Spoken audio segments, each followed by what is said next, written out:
Hi, good afternoon. I'm Eduardo from the Washington Post, and I have here with us Enrique Peñalosa, 2 times Mayor of Bogotá in Colombia, and equally important, if not more, author of Equality in the City, about what he wants to talk to us about today, in where he proposes that cities can be designed to mitigate the rampant income inequality that is part of this time. Now, we're all sitting here in a country where 1% of the population reaps over 1/4 of the nation's income. So I think it is a very important subject to address, particularly here in Mexico City. And so, Enrique, my first question to you would be, how can cities help? I mean, when one hears about, responses to income inequality, one normally thinks of redistribution, taxing the rich to give money to the poor. It's not about how you design a city. But evidently, the use of public space can also contribute to equality and mitigate against inequality. So tell us, how does this work? Well, clearly, with the market economy, even if you can improve somewhat, there is income inequality. And cities can do much. And I would say there are 3 kinds of equality cities can build. One is leisure equality. I mean, it's during leisure time when inequality is most felt, not so much during sleep time or work time, but when people go into their leisure. So a great city, rich and poor meet in great public spaces, in sidewalks, in parks, ideally in transport.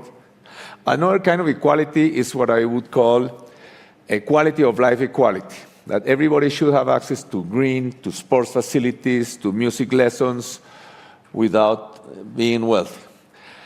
And the third kind of equality is what I would call democratic equality. All constitutions say that all citizens are equal before the law. If that is so, then also public good prevails over private interest. And so that's so powerful that you can even use eminent domain to take over a golf course, to buy it, of course, to do a public park.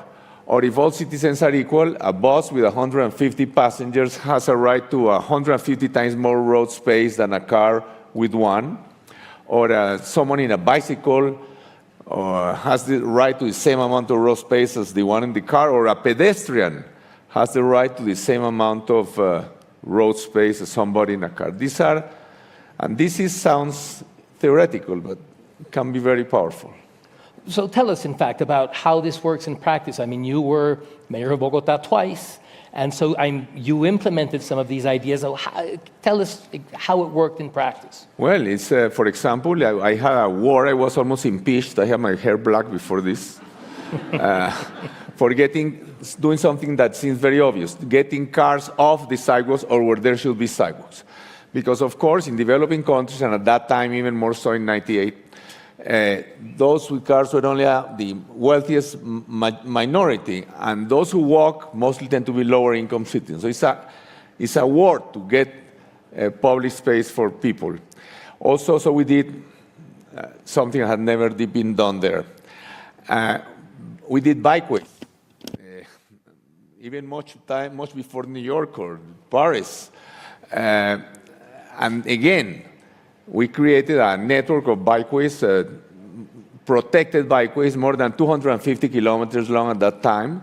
And today, we in Bogotá, we have more than 1 million bicycle trips per day. Again, I was not thinking in the environment. Great if it's good for that, but it's because we were trying to, the bikeway shows that a citizen on a $100 bicycle is equally important to one in a car.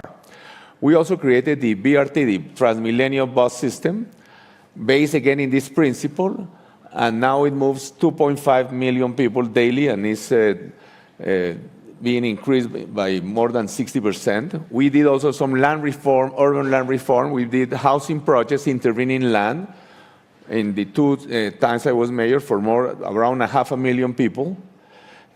Clearly, this land issue is very important. And we even did things like turning the polo fields and the riding facilities of the most exclusive country club in the country into a public park. I mean, these things sound great, but they also sound incredibly politically difficult.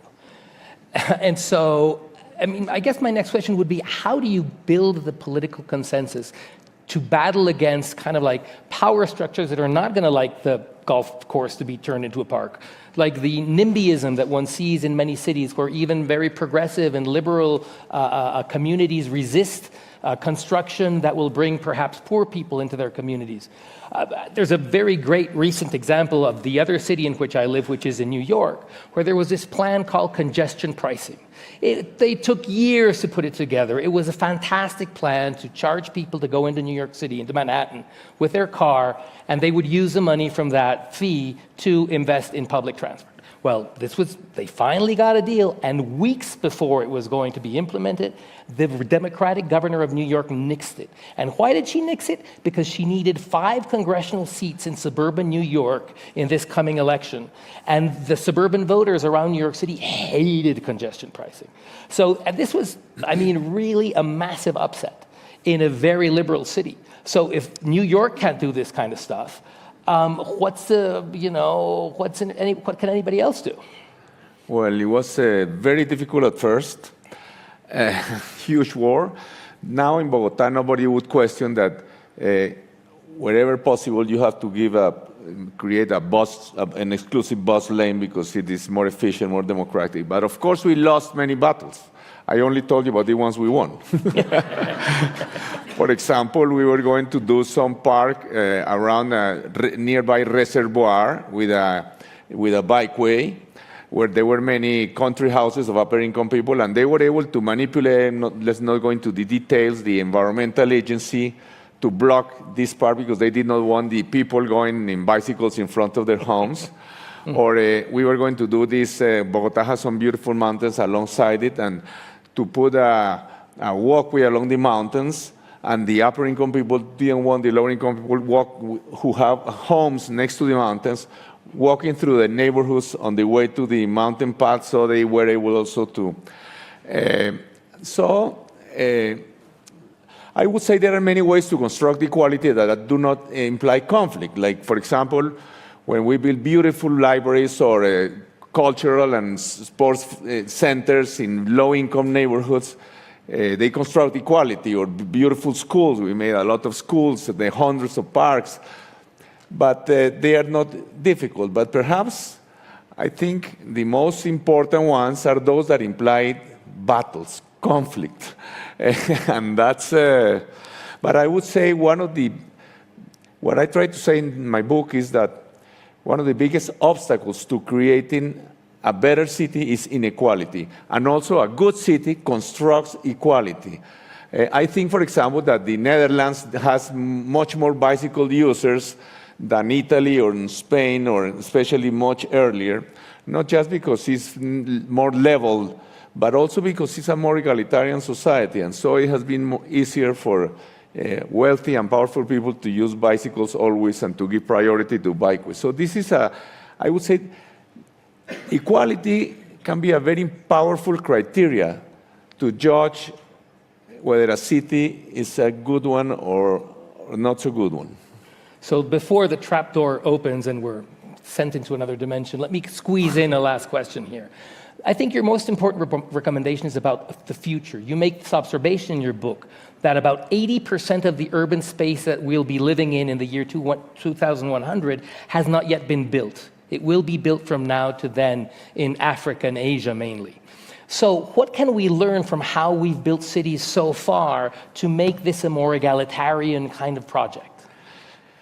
It's extremely exciting. For the last 50 years of my life, I have worked in cities, and what happened in my lifetime in Mexico or in Colombia, the urbanization process, is exactly what is happening in some Asian countries, especially in Africa. I mean, the African cities are going to grow 20 times over the next 40, 50 years. And I think Latin America has so much to teach them, not for what we did right, but for what we did wrong. so that they can avoid all these mistakes. One great advantage they have is much of the land is publicly owned. For example, they could have cities with thousands of kilometers of greenways, crisscrossing them in all directions, or many roads only for buses or bicycles. They could do a completely different urban design that could make cities better than anything else that has been built in the world so far. Well, we hit it right on the money. Well, thank you so much, Enrique.